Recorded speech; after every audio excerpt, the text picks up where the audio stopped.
and welcome to Entrepreneur Series with me, Elizabeth Gitao. Guys, today I want to continue with our story. I know niliwacha mkihange.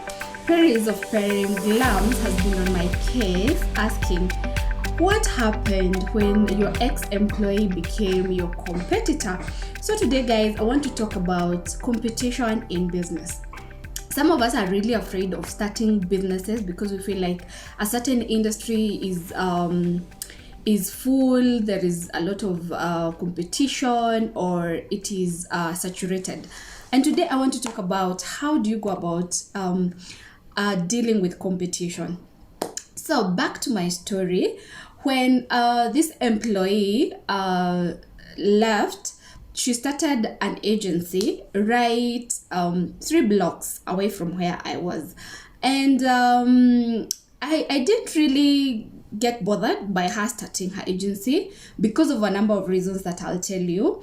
But one time that I got to know about how they're doing or how the business is this day that I was in the office and this lady came. She was looking for a job and she came to my office, and what I do is when I get someone who is interested in using our services to get a job, I engage in a casual talk before we go into the paperwork. So she came and I welcomed her and we had this conversation. How are you? Who are you? Where do you come from?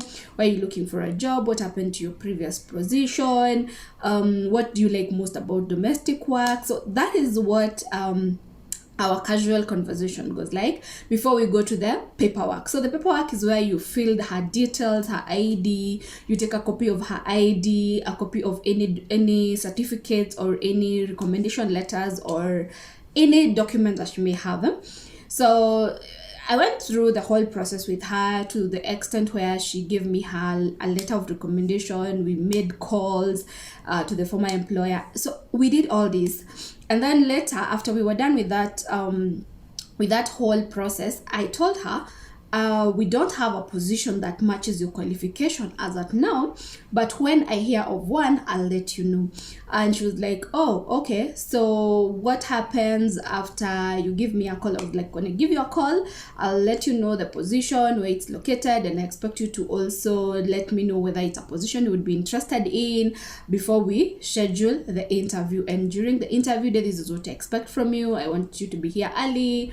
You have to be presentable. So we had that conversation with her, and she was like, wow, I am impressed by how you're doing it. I was like, why would you say that?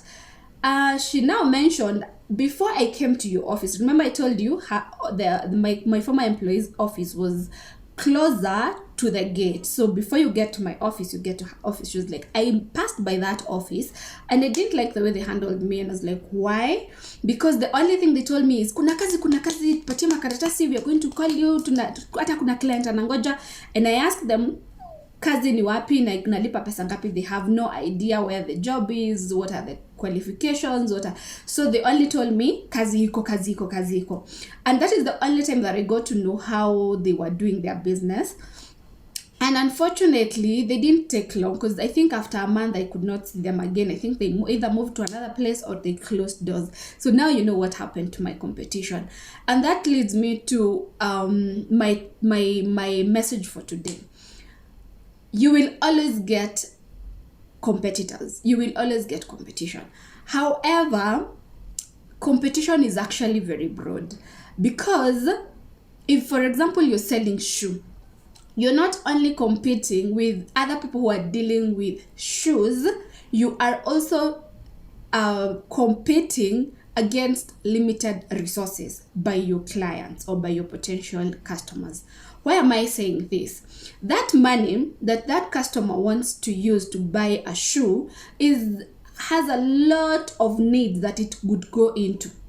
It could go into buying a dress, it could go into buying a trouser, it could go into buying Colgate. It has a lot of competition around it.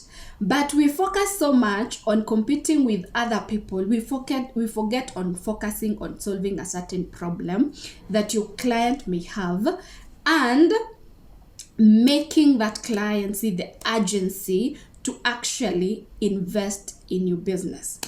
So guys, how can we set ourselves apart from our competition? Not only competition of businesses that are dealing with the same service or product that you're dealing with, but even competition for these limited resources.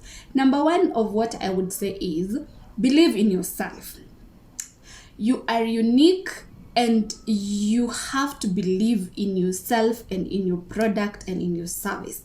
Because if someone comes to you and they tell that you're not really confident or you're not sure of what you're dealing with, chances are they will not engage you.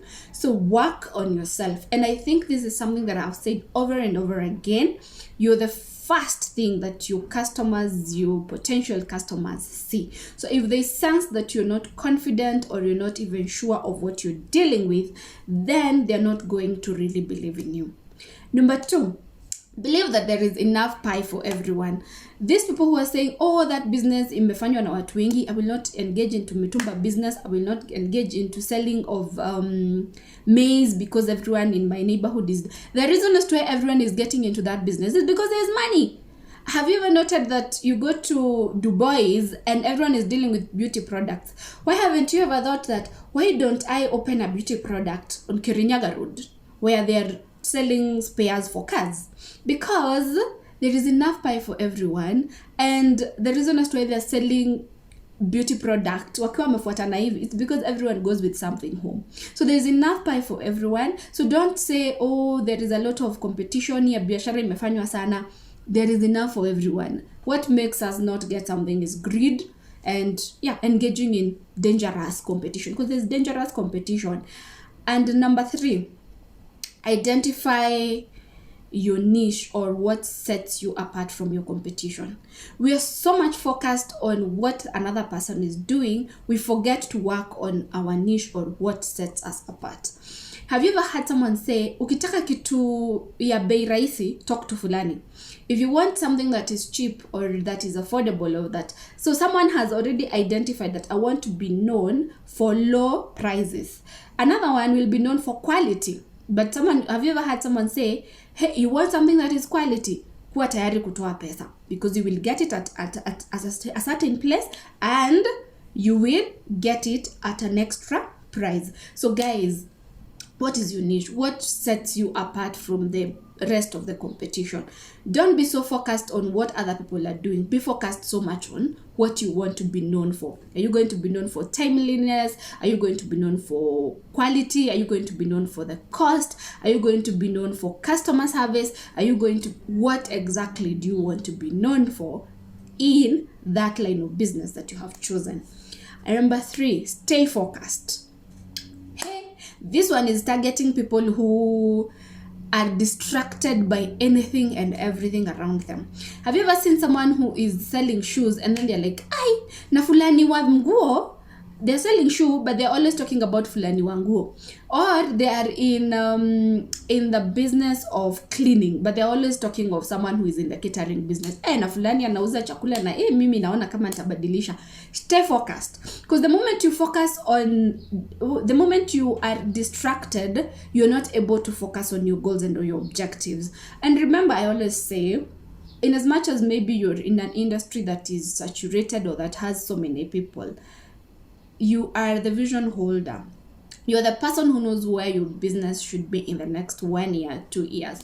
But if you're constantly distracted by what other people are doing, what they're selling, it is so sad to even see businesses that compete with other people who are not in the same line of business out of jealousy or it's because of lack of focus. Focus on what you're doing, focus on your bigger picture, and focus on achieving your goals and objectives and not on competing with other people. Kwanza wenye wanasumbuananga na wenye wafanyi biashara the same, you wonder what is your problem. Grow your art, grow your business, focus on achieving your goals and not on what other people are doing.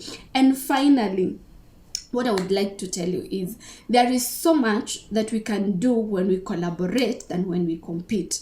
And this is a total different topic that I'll talk about later when I talk about how in my business I was able to close more business through partnership with other people who are in the same line of business. So guys, have you ever gone to a shop and you're like, I need a size 34 and there's no size 34? Then the owner tells you, give me a minute. Wanaenda kwa duka ingine and they tell them, hey, I need a size 34. Do you have size 34? They come, they sort you, wanachua kisotiana. At the end of the day, you're in business to make money. So anything that can help you close that sale, if it is in collaboration, please be very open. Keep your eyes, keep your channels of communication very much open so that you are able to close business. Sometimes in my line of business, I realized that we were not closing business, not because we can't close business, but because we had closed doors to other people in the same industry. So open those doors and see what else can we do with other people in the same industry rather than how can we beat them. It's okay. Work on your strategies on remaining in the business, on standing out, but don't do so at the expense of your neighbors. Have you ever seen people who badmouth other businesses? I mean, why would you engage in badmouthing another person instead of working on shining and bringing out the best that you can in your business? So guys, competition is actually very good and we need to embrace competition, but healthy competition. And healthy competition is where you engage in insults, you engage in gossips, bad mouthing. But as small businesses, as entrepreneurs who are starting in their business, we need to engage in healthy competition, because healthy competition helps us to get out of our comfort zone. It helps us become innovative. It helps us look for ways to even compensate our businesses or complement our businesses. So guys, it is time we looked at competition in a positive manner rather than in a negative manner. You can even support someone else who wants to start the same business and even welcome you to where you are, because you know there is enough pie for everyone. I have my own edge that I'm working on. I'm focused on a certain goal. I am more into collaborating and there is enough for everyone. So guys, embrace competition and let us all thrive together. So if you have liked this video, please give it a thumbs up. If you're new to this channel and you have not subscribed, kindly consider subscribing and let us grow together. So guys, this is Entrepreneur Series, where we dream it, believe it, work it, and enjoy it.